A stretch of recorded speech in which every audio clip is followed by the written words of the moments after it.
Hello আমার প্রিয় ছাত্রছাত্রীরা, রয়্যাল এডুকেয়ারে তোমাদের সবাইকে স্বাগত। আজ আমরা পশ্চিমবঙ্গ মধ্যশিক্ষা পর্ষদের টেস্ট পেপারের 193 পেজের জিওগ্রাফির সমাধান করব।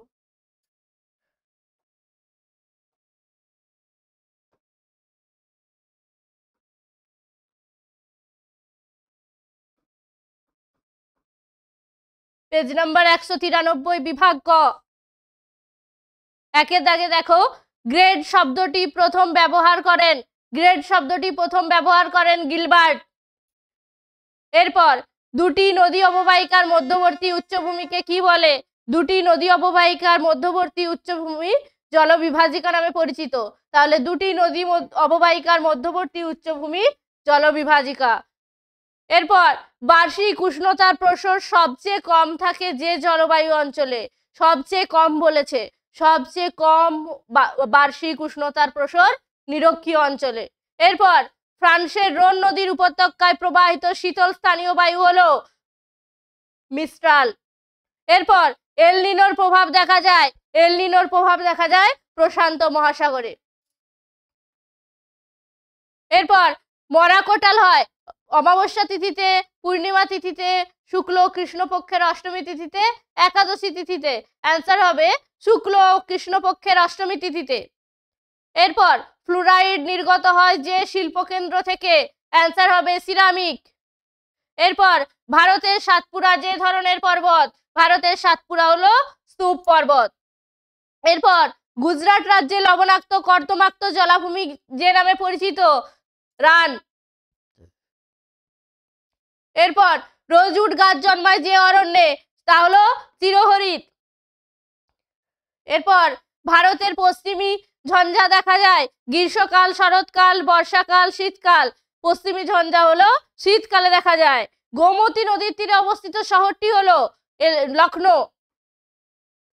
ভারতের সিলিকন ভ্যালি বলা হয় বেঙ্গালুরুকে। এরপর ট্রপোসিটের সূচক সংখ্যা 73 হলে মানচিত্রের স্কেল হয়? এখানে যতগুলি অপশন দেওয়া আছে সবকটি ভুল। এখানে অ্যান্সার হবে 1:10 লাখ। তোমাদের এখানে 1:1 লাখ ছিল, 10 লাখ ছিল না। তো অ্যান্সার হবে 1:10 লাখ। এরপর চলে আসি বিভাগ খ। 2 এর দাগের 2.1 এ যেগুলো আছে, নিম্নলিখিত বাক্যগুলি শুদ্ধ হলে পাশে সু এবং অশুদ্ধ হলে অলেখো। 1 এর দাগে দেখো 2.1.1 এ বিভিন্ন ধরনের বহির্জাত শক্তি দ্বারা ভূমিভাগের সমতলীকরণ ঘটলে তাকে পর্যায়ন বলে। শুদ্ধ।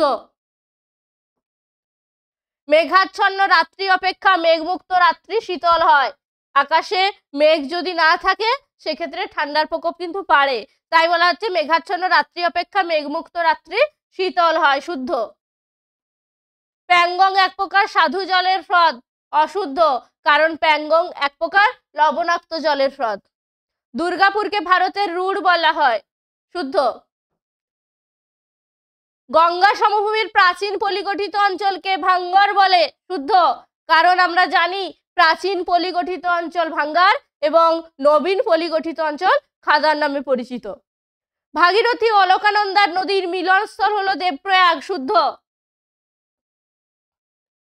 মহাকাশে কৃত্রিম উপগ্রহ যেখান থেকে চালু করা হয় তা হলো প্ল্যাটফর্ম। শুদ্ধ। এরপর 2.2 যেগুলো আছে, উপযুক্ত শব্দ বসিয়ে শূন্যস্থান পূরণ করো। নীল নদের বদ্বীপ ড্যাশ আকৃতির? ধনুক আকৃতির।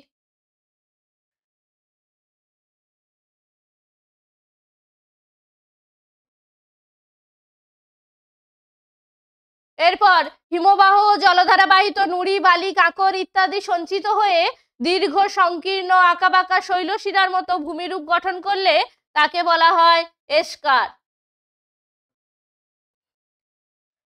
এরপর কোন স্থানের উষ্ণতা, বৃষ্টিপাত লেখচিত্রে উষ্ণতার রেখাটি বৎসরের মধ্যভাগে নিম্নমুখী হলে স্থানটি ড্যাশ গোলার্ধে অবস্থিত। এইভাবে যদি জানুয়ারি, ফেব্রুয়ারি, মার্চ, এপ্রিল, মে, জুন করে 12টা মাস অঙ্কন করা হয়, তাহলে কি বলছে? মধ্যভাগ নিম্নমুখী হয়ে যায়। তাহলে মধ্যভাগে যদি এরকম অবতল এরকম চিহ্ন দেখতে পাওয়া যায় নিম্নমুখী হলে, তাহলে এটা হবে দক্ষিণ গোলার্ধে অবস্থিত। আর যদি এইভাবে অবস্থান করে রেখা চিত্রটি, তাহলে হবে এটা উত্তর গোলার্ধে অবস্থিত। তাহলে সুতরাং মধ্যভাগ নিম্নমুখী হলে স্থানটি দক্ষিণ গোলার্ধে অবস্থিত। পর্জল মাটি ড্যাশ বর্ণের হয়? ধূসর।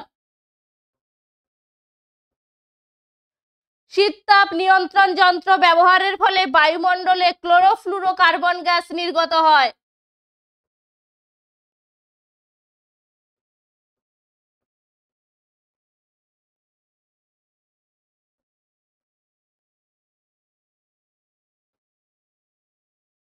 ড্যাশ শহরকে দক্ষিণ ভারতের ম্যানচেস্টার বলা হয়? কোয়েম্বাটুর।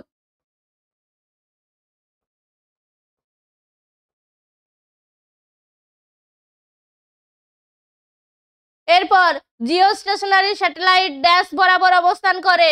জিও স্টেশনারি স্যাটেলাইট নিরক্ষীয় তল বরাবর অবস্থান করে।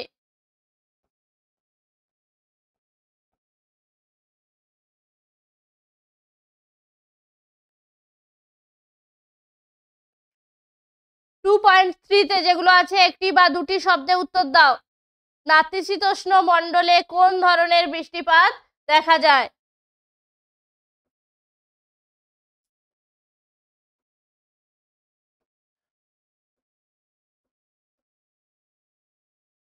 নাতিশীতোষ্ণ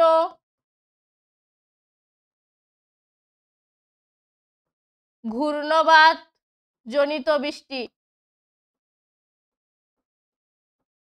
ঘূর্ণবাত জনিত বৃষ্টি। মেরু অঞ্চলে কোন উচ্চতায় হিমরেখা দেখা যায়? সমুদ্র পৃষ্ঠের উচ্চতায়।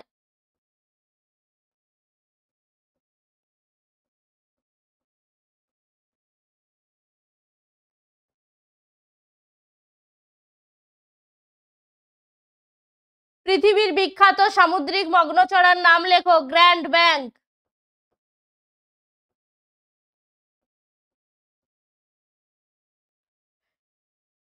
একটি তেজস্ক্রিয় বর্জ্যের উদাহরণ দাও।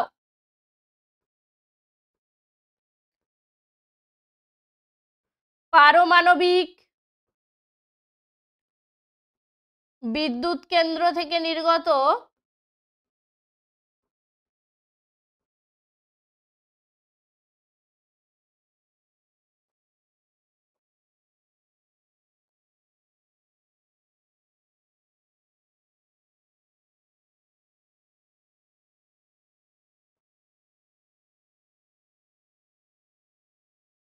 পারমাণবিক বিদ্যুৎ কেন্দ্র থেকে নির্গত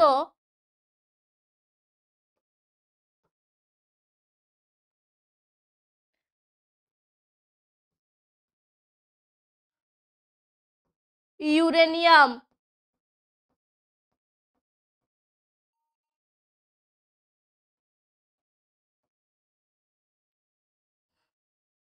দক্ষিণ ভারতের দীর্ঘতম নদী কোনটি? গোদাবরী।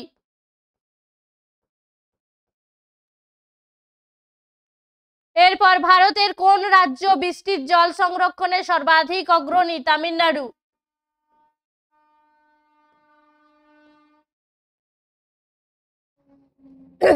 এরপর 2011 সালের জনগণনা অনুসারে ভারতের সাক্ষরতার হার কত? 74.04%। একটি চিকিৎসা সংক্রান্ত বর্জ্যের নাম লেখো।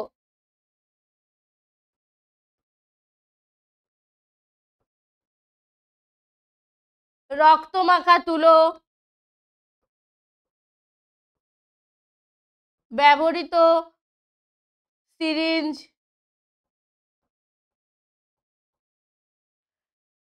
এখানে তোমাকে বলেছে একটি চিকিৎসা সংক্রান্ত বর্জ্যের নাম লেখো। তো রক্তমাখা তুলো, এখানে যদি তুমি শুধু তুলো লেখো সেটা কিন্তু চিকিৎসা সংক্রান্ত বর্জ্য হবে না।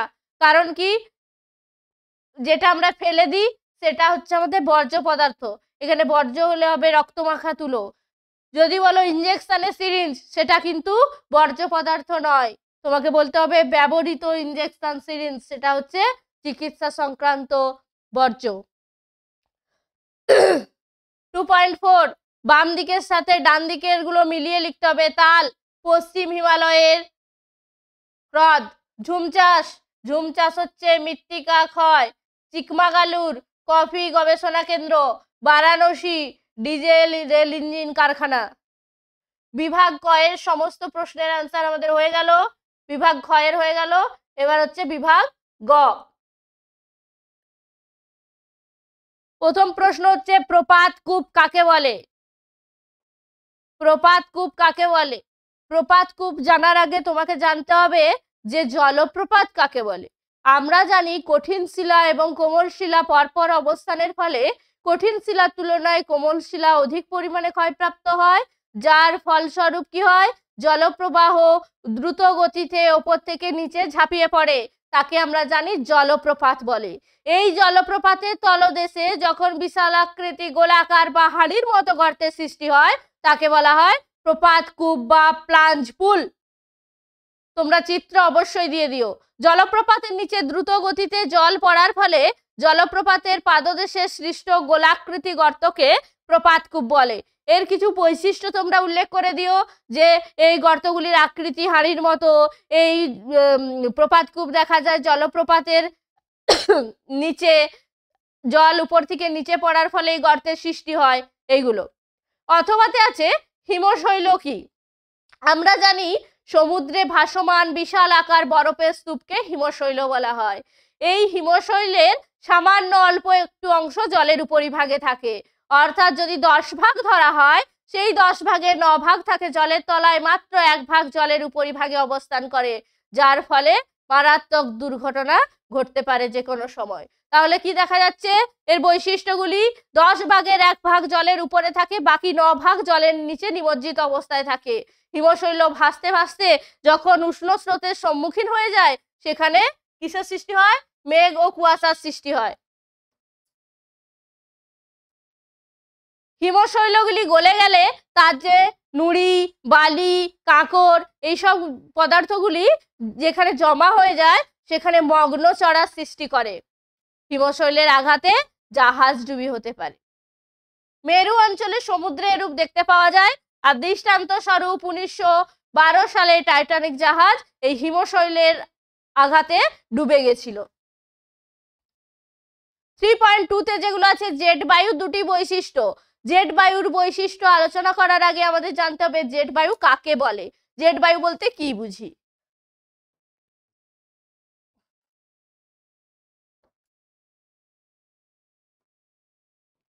তাহলে আমরা এইভাবে চিত্র অঙ্কন করেছি যে ট্রপোস্ফিয়ার, স্ট্র্যাটোস্ফিয়ার, এইভাবে বিভিন্ন স্তরগুলির অবস্থান আমরা দেখেছি।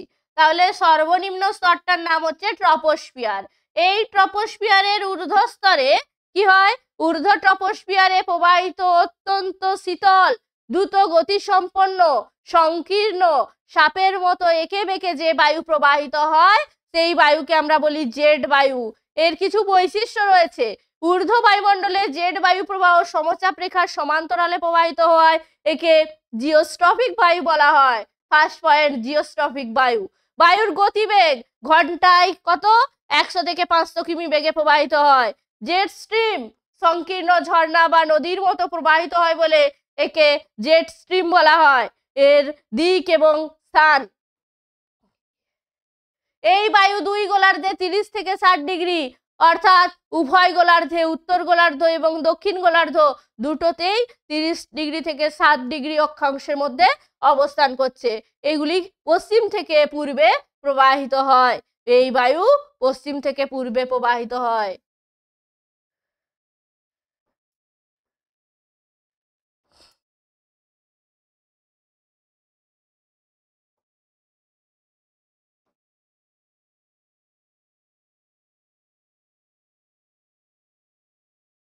তাহলে এটা পূর্ব দিক, এটা পশ্চিম দিক। তাহলে কি বলছি? জেট বায়ু পশ্চিম থেকে পূর্বে প্রবাহিত হয়, এইভাবে জেট বায়ু প্রবাহিত হয় পশ্চিম থেকে পূর্বে। তাহলে এখানে আমরা জেট বায়ুর প্রকারভেদ 3 ধরনের জেট বায়ু দেখতে পাচ্ছি। জেট বায়ু যদি এরকম সর্পিলাকারে প্রবাহিত হয়, সর্পিলাকারে জেট বায়ু প্রবাহিত হলে 3 ধরনের জেট বায়ু দেখতে পাচ্ছি। তাহলে এইখানে দেখতে পাচ্ছি ক্রান্তীয় জেট বায়ু, এখানে আর এখানে দেখতে পাচ্ছি উপক্রান্তীয় জেট বায়ু। আর এই অঞ্চলটা আর এখানে দেখতে পাচ্ছি মেরু জেড বায়ু। তাহলে মেরু দেশীয় জেড বায়ু, উপক্রান্তীয় জেড বায়ু ও ক্রান্তীয় জেড বায়ু, তিনটি ভাগে তাকে ভাগ করা হয়েছে। অথবাতে আছে বানডাকা কি? ভরা কোটালের সময় সমুদ্রের জল নদীর মোহনা দিয়ে প্রবেশ করলে, নদীর মোহনা দিয়ে প্রবল বেগে উল্টো খাতে প্রবেশ করে গেলে জলোচ্ছ্বাস ঘটাচ্ছে, সেই জলোচ্ছ্বাসকে বলা হচ্ছে বানডাকা।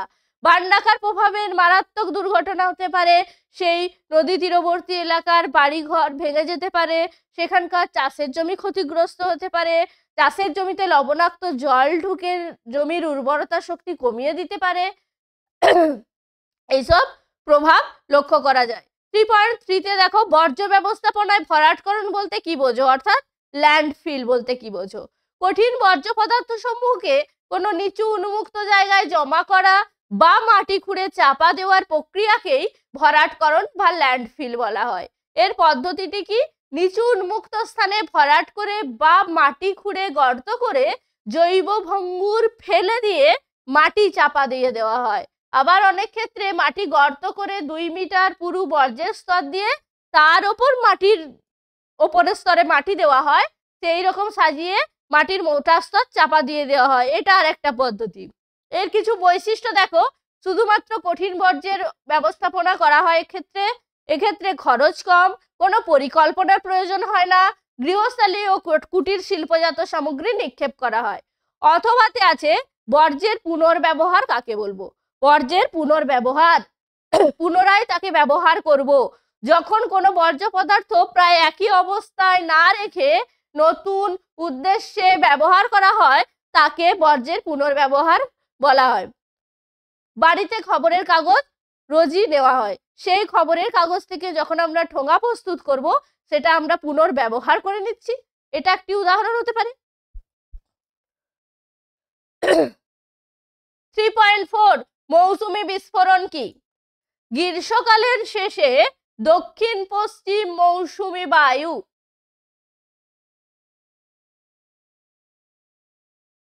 এইটা দক্ষিণ দিক, এটা পশ্চিম দিক, তাহলে দক্ষিণ পশ্চিম মৌসুমী বায়ু আরব সাগরীয় শাখা সমুদ্র থেকে প্রচুর পরিমাণে জলীয় বাষ্প সংগ্রহ করলো, এখানে জলাশয় থেকে প্রচুর পরিমাণ জলীয় বাষ্প সংগ্রহ করলো। জুন মাসের প্রথম সপ্তাহে কি করছে? এখানে কেরল অবস্থিত, এই কেরলের যে উপকূল অবস্থিত তার নাম হচ্ছে মালাবার উপকূল। মালাবার উপকূল কোথায় অবস্থিত? কেরল। কেরলে মালাবার উপকূলে কি হচ্ছে? পৌঁছাচ্ছে। পরবর্তী সময় এখানে আছে পশ্চিমঘাট পর্বতমালা, পশ্চিমঘাট পর্বতে বাধাপ্রাপ্ত হয়ে এই বায়ু কি হচ্ছে? ঊর্ধ্বমুখী হয় এবং বজ্রবিদ্যুৎ সহ প্রচুর পরিমাণে বৃষ্টিপাত ঘটায়, তাকে বলা হচ্ছে মৌসুমী বিস্ফোরণ। অথবাতে আছে দেখো, দুন বলতে কি বোঝো? সংজ্ঞা, শিবালিক ও হিমালয়ের মধ্যবর্তী উপত্যকাগুলিকে স্থানীয় ভাষায় বলা হয় দুন। সেই দুনের উৎপত্তি কিভাবে হলো? দুন উপত্যকা সৃষ্টি হলো কিভাবে? শিবালিকের উত্থানের ফলে হিমাদ্রি ও হিমাচল থেকে আগত নদীগুলির গতি রুদ্ধ হয়ে অর্থাৎ স্তব্ধ হয়ে হ্রদ সৃষ্টি করে এবং ক্ষয়িত পদার্থ জমা হতে থাকে। পরে নদীগুলি শিবালিক কেটে দক্ষিণে প্রবাহিত হলে জল সরে গিয়ে কি করছে? প্রশস্ত সমভূমি গঠন করছে, যেখানে যে উপত্যকা সৃষ্টি হচ্ছে তার নাম হচ্ছে দুন উপত্যকা। উল্লেখযোগ্য একটি দুন উপত্যকা হচ্ছে দেরাদুন উপত্যকা। 3.5 যেটা আছে, অনুসারী শিল্প কাকে বলে? যখন কোনো শিল্পে উৎপাদিত দ্রব্যসমূহকে কাঁচামাল হিসেবে ব্যবহার করে পরস্পর নির্ভরশীল অনেক শিল্প গড়ে তোলা হয়, তখন প্রথমটি হচ্ছে মূল শিল্প অর্থাৎ কেন্দ্রীয় শিল্প, এবং তার আশেপাশে বাকি যে শিল্প কারখানাগুলি সেগুলি স্থান পায় অনুসারী শিল্পের। উদাহরণ একটি হচ্ছে মোটর গাড়ি নির্মাণ শিল্পের পাশাপাশি ব্যাটারি, প্লাস্টিক, কাঁচ, রং প্রভৃতি শিল্প গড়ে উঠেছে। অথবাতে আছে ভারতের প্রধান আভ্যন্তরীণ জলপথে যুক্তকারী কেন্দ্র দুটির নাম লেখো। দুটি কেন্দ্রের নাম হলো NW1 আর NW4। এখানে ছকের মাধ্যমে দেখিয়েছি, তোমরা এটা পয়েন্ট করে নিচে নিচেও লিখতে পারো। NW1 কোন কোন নদী বা খালের মধ্যে বিস্তার লাভ করেছে? গঙ্গা, ভাগীরথী, হুগলি। এর দৈর্ঘ্য কত? 1620 কিলোমিটার বিস্তার। এটি হলদিয়া থেকে এলাহাবাদ পর্যন্ত বিস্তৃত। NW4 গোদাবরী ও কৃষ্ণা নদীর এই তীরবর্তী অঞ্চল ছাড়াও বিভিন্ন খালের মধ্য দিয়ে বিস্তার লাভ করেছে। এর দৈর্ঘ্য হচ্ছে 1095 কিলোমিটার। কাকিনাড়া থেকে পুদুচেরি পর্যন্ত বিস্তৃত হচ্ছে NW4। এটা গেল আভ্যন্তরীণ জলপথে যুক্তকারী দুটি কেন্দ্র। এরপর 3.6 এ যেটা আছে ভগ্নাংশ সূচক স্কেলের ব্যবহার। জানতে হবে ভগ্নাংশ সূচক স্কেল কাকে বলে। মানচিত্রের দূরত্ব এবং ভূমির দূরত্বের যে অনুপাত সেই অনুপাত যখন ভগ্নাংশ আকারে দেখা হয় তখন তাকে ভগ্নাংশ সূচক স্কেল বলে। একে RF ও বলা হয়। RF এর পুরো নাম হচ্ছে রিপ্রেজেন্টেটিভ ফ্র্যাকশন। তাহলে রিপ্রেজেন্টেটিভ ফ্র্যাকশনে দেখো RF সমান হচ্ছে মানচিত্রের দূরত্ব বাই ভূমির দূরত্ব। এর ব্যবহার কি? এটি একটি একক বিহীন স্কেল বলা যায়। এই স্কেলে যে কোনো এককে প্রকাশ করা যায়, যদিও এই স্কেলে কোনো একক দেওয়া থাকে না। একটা উল্লেখযোগ্য 1 নম্বরের প্রশ্ন হচ্ছে একটি একক বিহীন স্কেলের উদাহরণ দাও। RF স্কেলকে আমরা একক বিহীন স্কেল বলতে পারি। মানচিত্রের দূরত্ব ও ভূমির দূরত্বের একক একই ধরা হয়। এই স্কেলে লব সর্বদা 1 হয়। লব সবসময় 1 হবে। এই স্কেল থেকে সহজেই বিবৃতিমূলক বা রৈখিক স্কেল তৈরি করা যায়। এই স্কেল ব্যবহার করে অঙ্কনজনিত যে ত্রুটি সেটাকে দূর করা সম্ভব হয়। অথবাতে রয়েছে কোন প্রকার বিকিরণকে উপগ্রহের যন্ত্র সংগ্রহ করে? রিমোট সেন্সিং এর সেন্সরের সাহায্যে তড়িৎ চুম্বকীয় বিকিরণকে কাজে লাগিয়ে বিভিন্ন তথ্যকে সংগ্রহ করা হয়। বিভাগ ঘ 4.1 নদীর মোহনায় বদ্বীপ কেন গড়ে ওঠে ব্যাখ্যা করো। আমরা জানি নদীর উচ্চগতির প্রধান কাজ হচ্ছে ক্ষয় করা।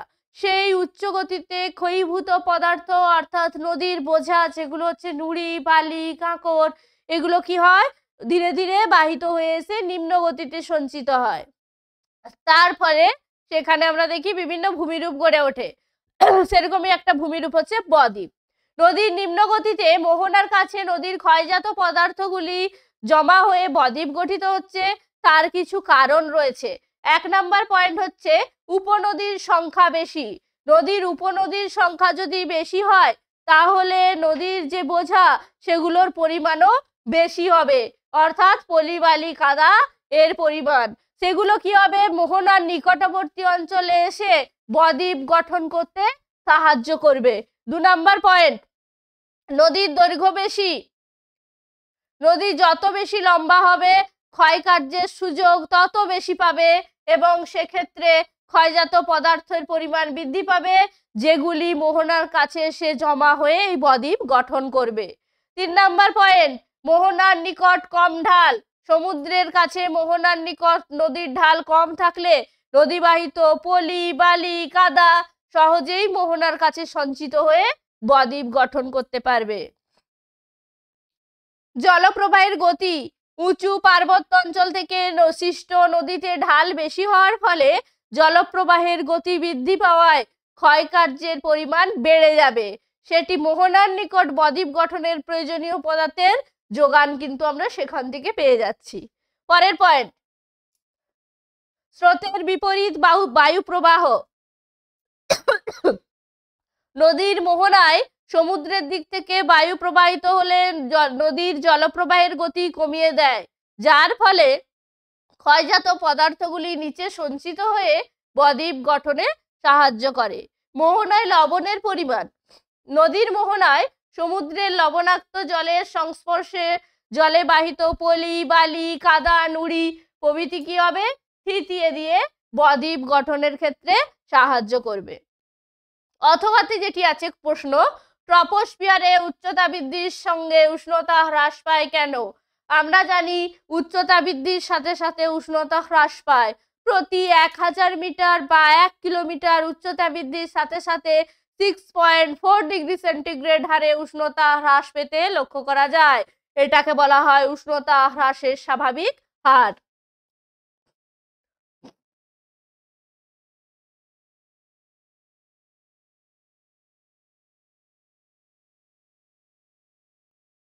উচ্চতা বৃদ্ধির সাথে সাথে উষ্ণতা হ্রাস পায়, তার কিছু কারণ দেখো। ওপরে বিকিরণ কম, সূর্যতাপে বায়ুমণ্ডল সরাসরি বিশেষ উষ্ণ হয়। সূর্যতাপে প্রথমে কাকে উষ্ণ করবে, উত্তপ্ত করবে? ভূপৃষ্ঠকে।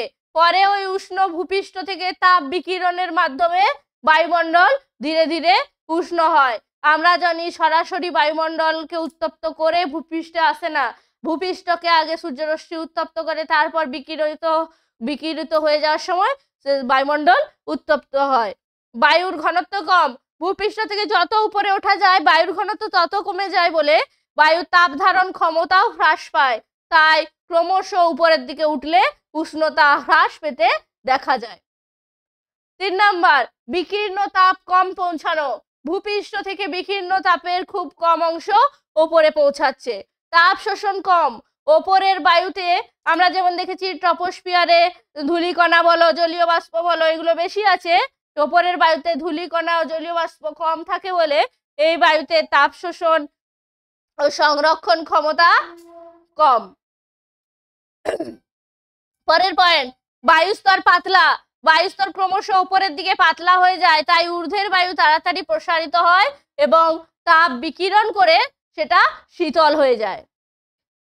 4.2 তে যেটা আছে গ্যাসীয় বর্জ্য নিয়ন্ত্রণের উপায়। গ্যাসীয় বর্জ্য সাধারণত ধোঁয়া, ধুলো, গ্যাসের আকারে যে সমস্ত বর্জ্য পদার্থগুলি বায়ুমণ্ডলে নির্গত হয় তাদেরকে বলা হয় গ্যাসীয় বর্জ্য। এখানে স্ক্রাবার যন্ত্র ব্যবহার করে যান্ত্রিক পদ্ধতিতে বিভিন্ন গ্যাসীয় বর্জ্যকে নিয়ন্ত্রণ করা হয়।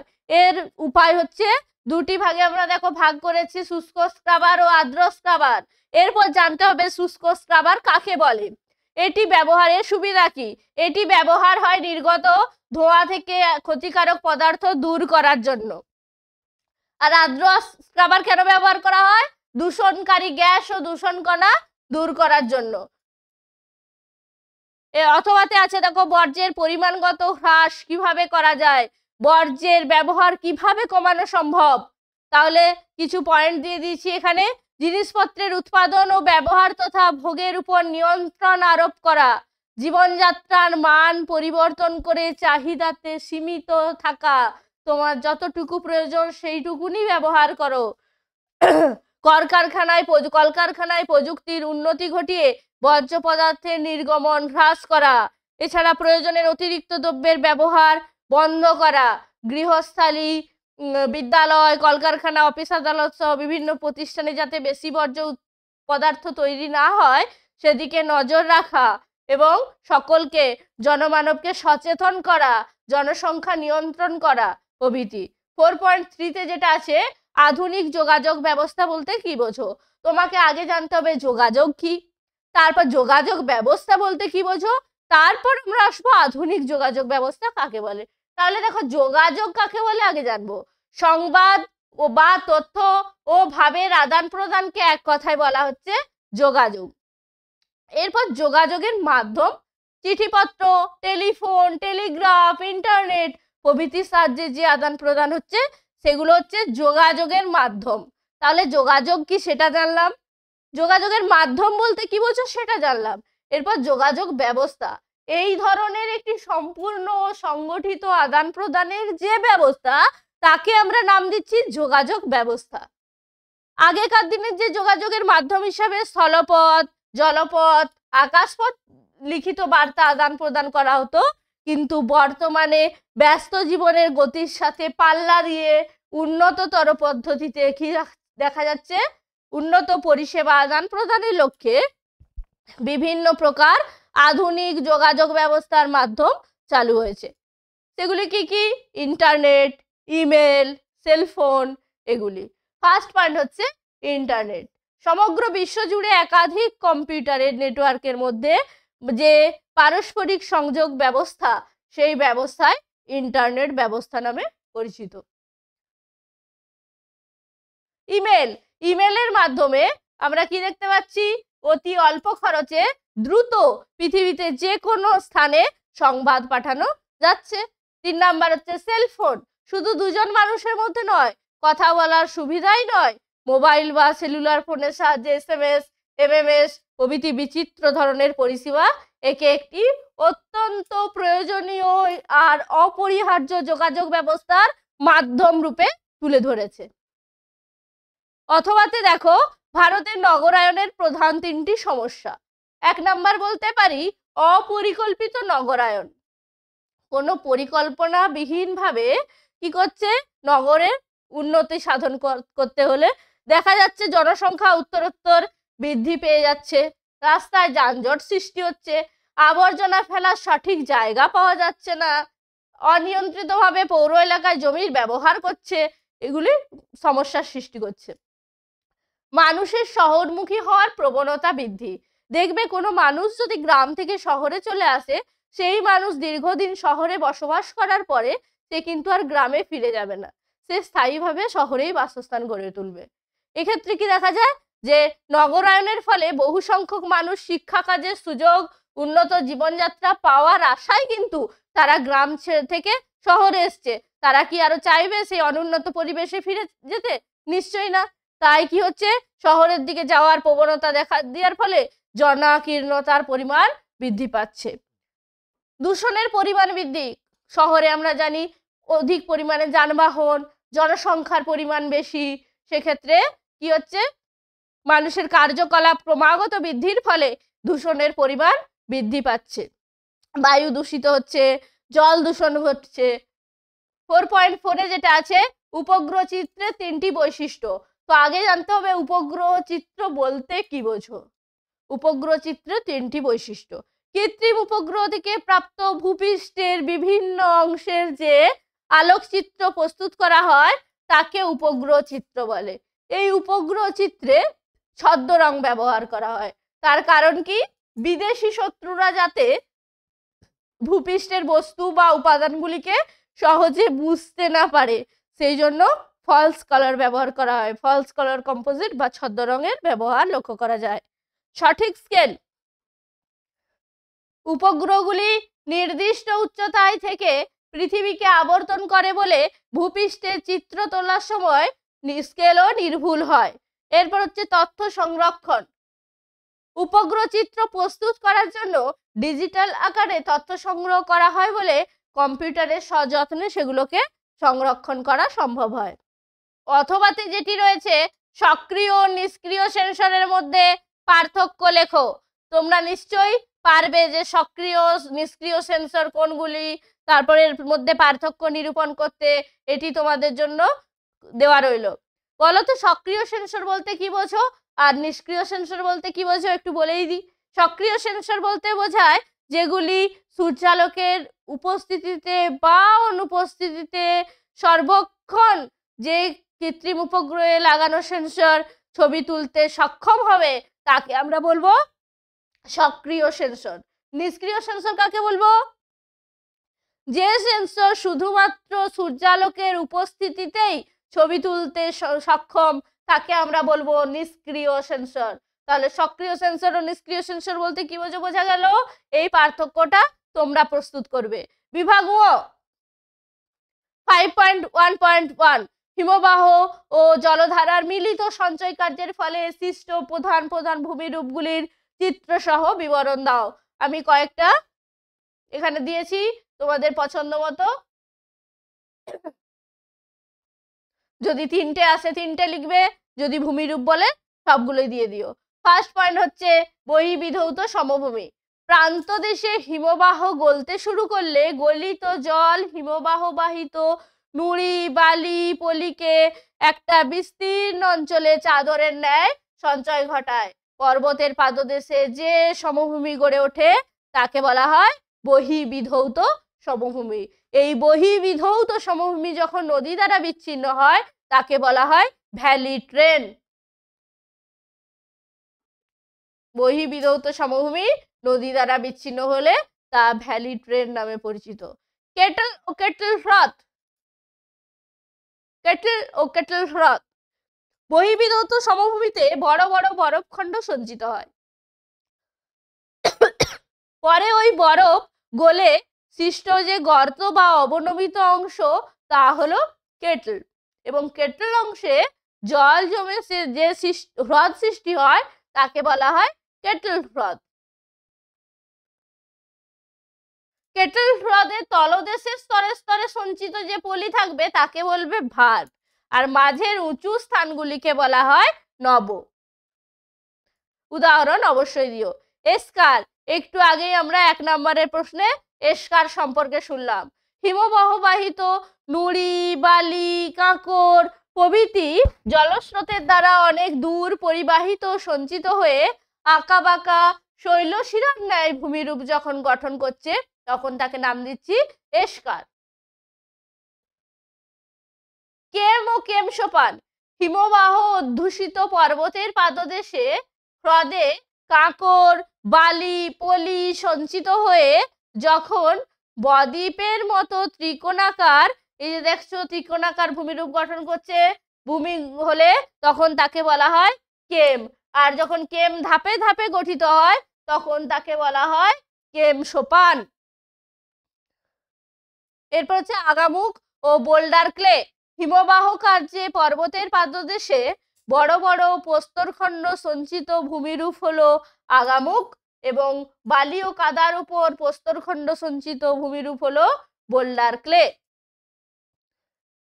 এরপর 5.1.2 পৃথিবীর নিয়ত বায়ু প্রবাহগুলির উৎপত্তি ও গতিপথ চিত্র সহ আলোচনা করো। বহুবার আমাদের হয়েছে।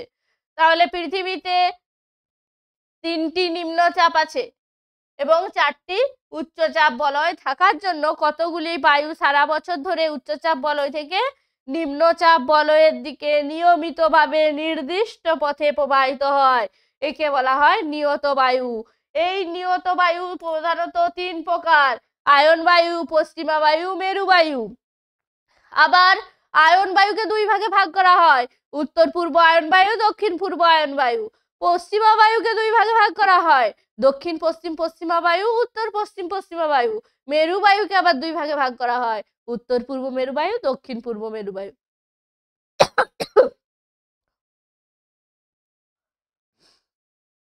এগুলি সম্পর্কে ডিটেলস আলোচনা লেখা আছে, এগুলো কিন্তু তোমরা প্রস্তুত করে নিও।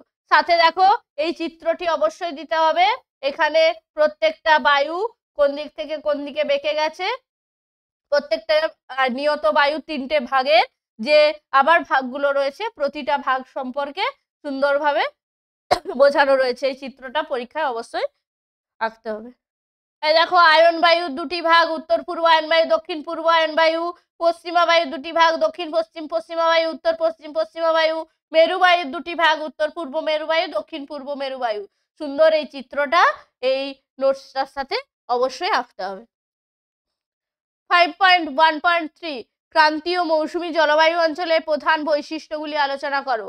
তো বৈশিষ্ট্য লেখার আগে তোমাকে লিখতে হবে যে কোন জলবায়ুকে এই ক্রান্তীয় মৌসুমী জলবায়ু বলা হয়। তাহলে উভয় গোলার্ধে 10 থেকে 30 ডিগ্রি, অর্থাৎ উত্তর গোলার্ধ এবং দক্ষিণ গোলার্ধে 10 থেকে 30 ডিগ্রির মধ্যে ক্রান্তীয় অঞ্চলে মহাদেশের পূর্ব প্রান্তে যে উষ্ণ এবং আর্দ্র বায়ু লক্ষ্য করা যায়, জলবায়ু লক্ষ্য করছি, তাকে আমরা বলবো ক্রান্তীয় মৌসুমী জলবায়ু। এর অবস্থান দেখো, আঞ্চলিক অবস্থান অনুযায়ী এশিয়া মহাদেশের দক্ষিণে Bharat, Bangladesh, Myanmar, Sri Lanka, Philippines, Africa মহাদেশে মাদাগাস্কার, আরো বিভিন্ন অঞ্চলে আমাদের ক্রান্তীয় মৌসুমী জলবায়ু লক্ষ্য করা যায়। এর কিছু বৈশিষ্ট্য দেখো। আমাদের ভারতবর্ষকে তো প্রকৃত মৌসুমী বায়ুর বিচরণ ক্ষেত্র বলাই চলে। মৌসুমী বায়ুর প্রভাবে চাষবাস গড়ে ওঠে। ক্রান্তীয় মৌসুমী জলবায়ু অঞ্চলের প্রধান বৈশিষ্ট্য হচ্ছে উষ্ণ আর্দ্র গ্রীষ্মকাল ও শুষ্ক শীতকাল। গ্রীষ্মকালে সমুদ্রের উপর থেকে আর্দ্র মৌসুমী বায়ু স্থলভাগে প্রবেশ করে বলে গ্রীষ্মকাল হয় আর্দ্র, এবং শীতকালে স্থলভাগের উপর দিয়ে মৌসুমী বায়ু প্রবাহিত হয় বলে শীতকাল হয় শুষ্ক। 2 নাম্বার দেখো, যদি বলি বৃষ্টিপাত মৌসুমী জলবায়ুর বার্ষিক গড় বৃষ্টিপাত 100 থেকে 200 সেন্টিমিটার।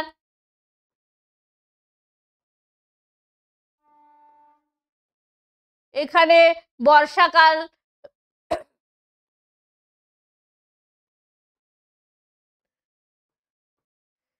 বর্ষাকালে বৃষ্টিপাত হয় 100 থেকে 200 সেন্টিমিটার।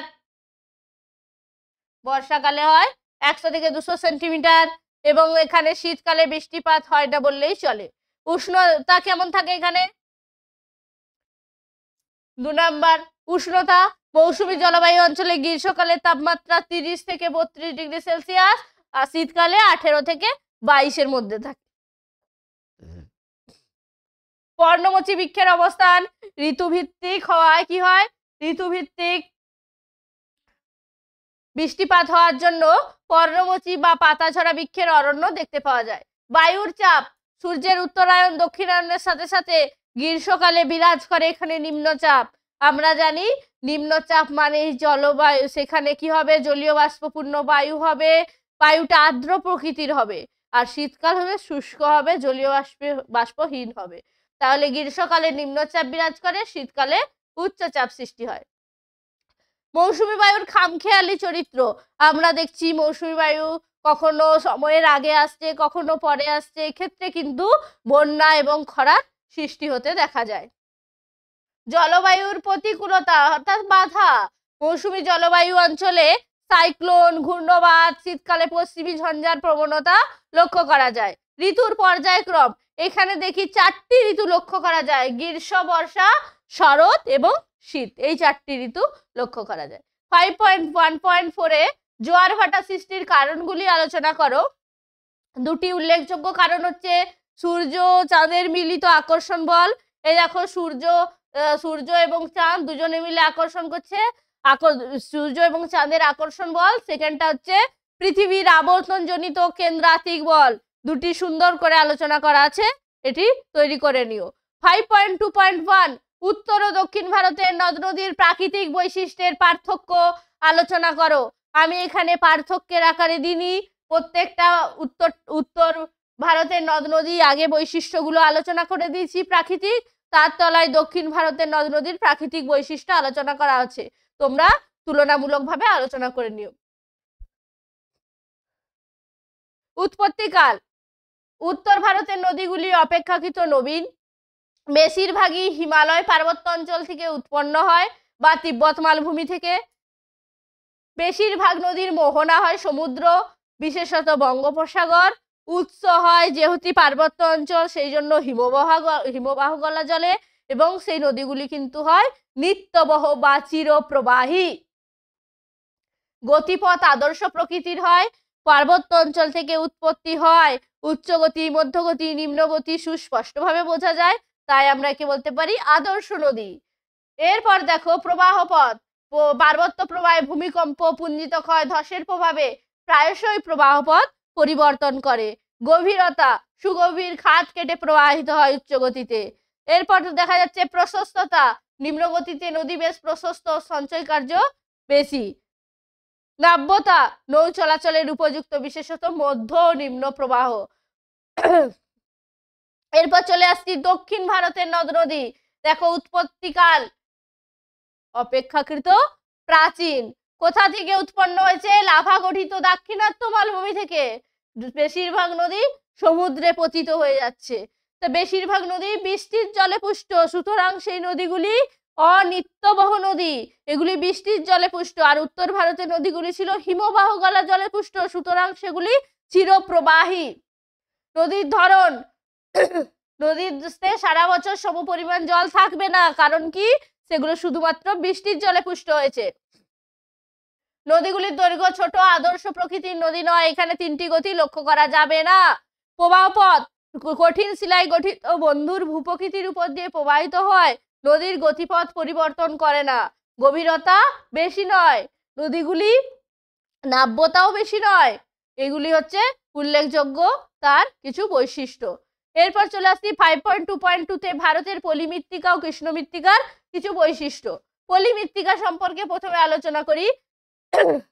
নদী ও সমুদ্র উপকূলে কাদা, বালি, পলি সঞ্চিত হয়ে এই পলি মৃত্তিকার সৃষ্টি করে।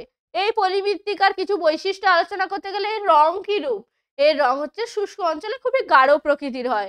গ্রথন ক্ষমতা, পলি মাটি গঠন অনুযায়ী বেলে মাটি, এঁটেল মাটি, দোআঁশ মাটিতে বিভক্ত হয়।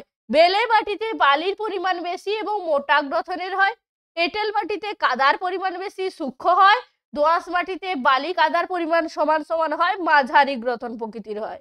খনিজের উপস্থিতি, ফসফরাস থাকে, চুন জাতীয় ক্যালসিয়াম কার্বনেট পদার্থ দেখা যায়।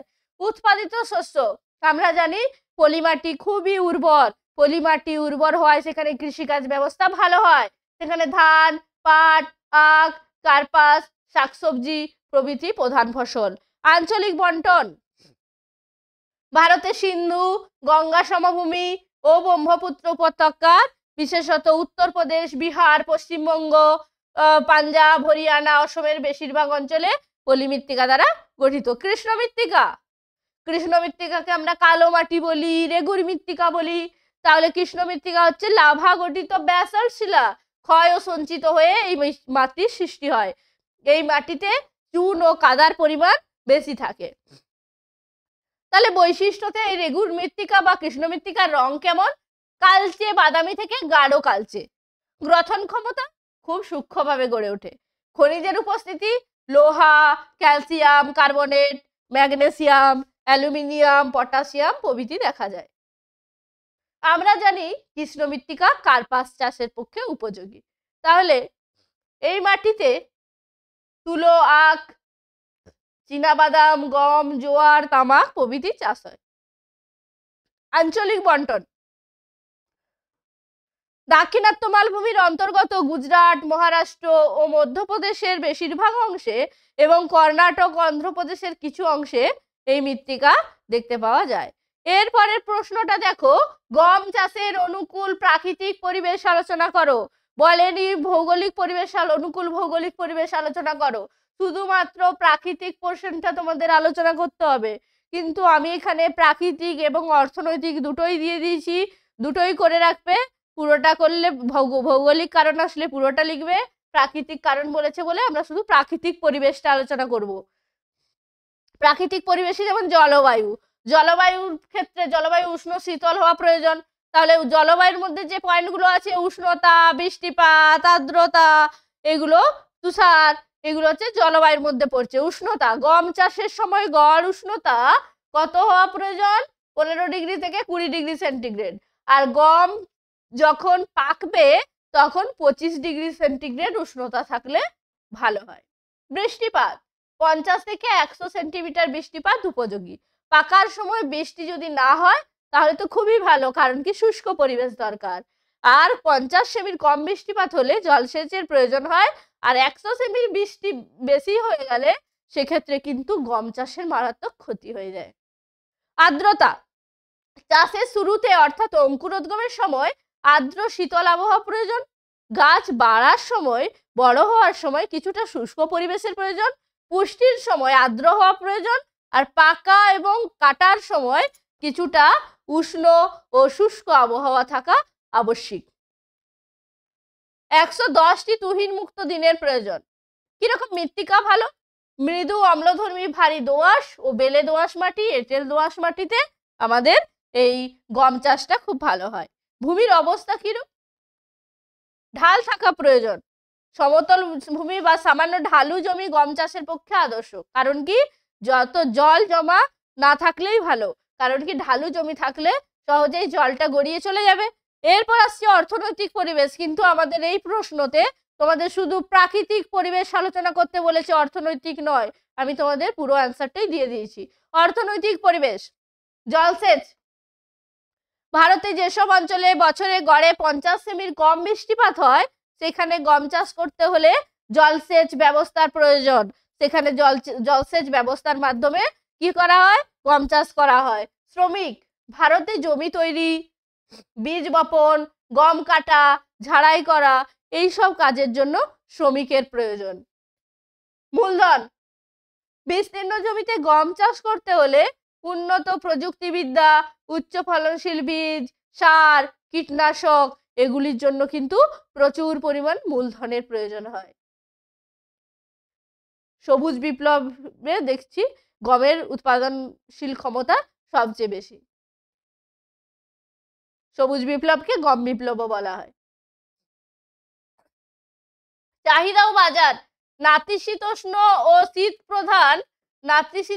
শীত প্রধান দেশের প্রধান খাদ্যশস্য গম হওয়ায় এর আন্তর্জাতিক বাজার ধানের চেয়েও বেশি। এরপর হচ্ছে পরিবহন, গম চাষের ক্ষেত্রে উন্নত মানের পরিবহন ব্যবস্থা থাকা অতি আবশ্যিক। পরিবহন ব্যবস্থা ভালো থাকলে সার বলো, বীজ, কীটনাশক সবকিছুই সরবরাহ করা সম্ভব হবে। যন্ত্রপাতি বলো। এরপরের প্রশ্ন 5.2.4, পূর্ব ও মধ্য ভারতে লৌহ ও ইস্পাত শিল্প গড়ে ওঠার কারণগুলি ব্যাখ্যা করো। কেন্দ্রীয় ভবনের যে কারণগুলি, তার মধ্যে ফার্স্ট হচ্ছে কাঁচামালের সহজলভ্যতা। এই কাঁচামালগুলি আমাদের হলো কয়লা, আকরিক লোহা, চুনাপাথর, ডলোমাইট, ম্যাঙ্গানিজ। তো এগুলো তো কোথা থেকে সংগ্রহ করতে হবে? তাহলে আমাদের কয়লা কোথা থেকে আসছে? রানীগঞ্জ, ঝরিয়া, বোকারো প্রভৃতি জায়গা থেকে কয়লা পাচ্ছি। আকরিক লোহা কোথা থেকে আনবো? গুয়া, বাদাম পাহাড়, নোয়ামুন্ডি প্রভৃতি জায়গা থেকে আমরা কি আনবো? আকরিক লোহা। চুনাপাথর বীরমিত্রপুর, ভবনাথপুর প্রভৃতি জায়গা থেকে চুনাপাথর। ডলোমাইট উড়িষ্যার সম্বলপুর, গাংপুর এগুলি থেকে ডলোমাইট পাবো। ম্যাঙ্গানিজ কোথা থেকে আনবো? গাংপুর, বোনাই উড়িষ্যা, এখান থেকে ম্যাঙ্গানিজ নিয়ে আসবো। এগুলি হচ্ছে এক একটি কাঁচামাল। 2 নাম্বার, জলের সহজলভ্যতা। শিল্পকেন্দ্রগুলির প্রয়োজনীয় পর্যাপ্ত জল দামোদর নদ এবং তার উপনদী হচ্ছে বরাকর, এই বরাকর থেকে পাওয়া যায়। বিদ্যুৎ পাওয়ার সুবিধা, দুর্গাপুর, মেজিয়া এইগুলি থেকে বিদ্যুৎ পাওয়া যায়। শ্রমিকের প্রাচুর্য, পশ্চিমবঙ্গ, বিহার, ঝাড়খণ্ড, উড়িষ্যা প্রভৃতি পূর্ব ভারতীয় রাজ্যের সুলভ ও দক্ষ শ্রমিকরা লৌহ ইস্পাত শিল্পে উল্লেখযোগ্য ভূমিকা কিন্তু পালন করে। বন্দরের সান্নিধ্য, তুমি যে দ্রব্য প্রস্তুত করবে বা কাঁচামাল সরবরাহ করবে, সেই জন্য কিন্তু বন্দর থাকা প্রয়োজন। কলকাতা, হলদিয়া, পারাদ্বীপ প্রভৃতি বন্দরের সাহায্যে শিল্পের প্রয়োজনীয় উপাদান আমদানি এবং রপ্তানি করা সম্ভব হয়। চাহিদা ও বাজার, কলকাতা শিল্পাঞ্চল, আসানসোল, দুর্গাপুর শিল্পাঞ্চল, রাঁচি, হাতিয়া শিল্পাঞ্চল এক্ষেত্রে নানান ধাতব শিল্প ও ইঞ্জিনিয়ারিং শিল্পের বিকাশ ঘটায় ইস্পাতের কিন্তু ব্যাপক চাহিদা রয়েছে। উন্নত পরিবহন ব্যবস্থা, ভারতীয় রেলপথ, পূর্ব ও দক্ষিণ পূর্ব রেলপথ, বিভিন্ন সড়ক পথ এগুলির মাধ্যমে কি হয়? বিভিন্ন সহজে যোগাযোগ এবং পণ্যদ্রব্যের আদান প্রদান করা সম্ভব হয়।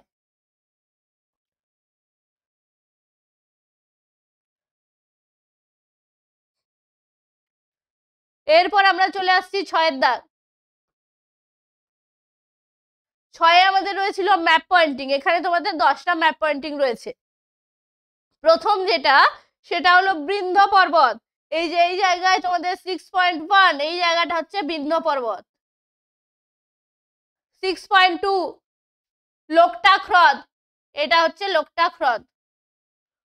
6.3 এই জায়গাটা, ভারতের এই জায়গাটা হচ্ছে তোমাদের ভারতের শুষ্কতম অঞ্চল। 6.4 এই যে নীলগিরি পার্বত্য অঞ্চল, নীলগিরি পার্বত্য অঞ্চল এটি হচ্ছে দক্ষিণ ভারতের কফি উৎপাদক অঞ্চল। এরপর বলেছে পূর্ব ভারতের একটি মহানগর, এই জায়গায় রয়েছে পূর্ব ভারতের একটি মহানগর, এটা হচ্ছে 6.5। 6.6 হচ্ছে এই জায়গাটা, যেখানে হচ্ছে বছরে 2 বার বৃষ্টিপাত যুক্ত অঞ্চল, সেটা কি হবে? করমণ্ডল উপকূল। 6.7 আছে মহানদী, এই জায়গাটায় মহানদীর অবস্থান। 6.8 আছে বিশাখাপত্তনম বন্দর, এই জায়গায় রয়েছে বিশাখাপত্তনম বন্দর। 6.9 ভারতের ডেট্রয়েট, এইখানে রয়েছে ভারতের ডেট্রয়েট। 6.9। 6.10 ভারতের কৃষ্ণ মৃত্তিকা যুক্ত অঞ্চল, এই জায়গাটা হচ্ছে ভারতের কৃষ্ণ মৃত্তিকা যুক্ত অঞ্চলের অবস্থান। তাহলে আমরা পশ্চিমবঙ্গ মধ্য শিক্ষা পর্ষদের 193 পেজের সম্পূর্ণ সমাধান করে নিলাম। আবার আসবো টেস্ট পেপারের নতুন ভিডিও নিয়ে। Thank you.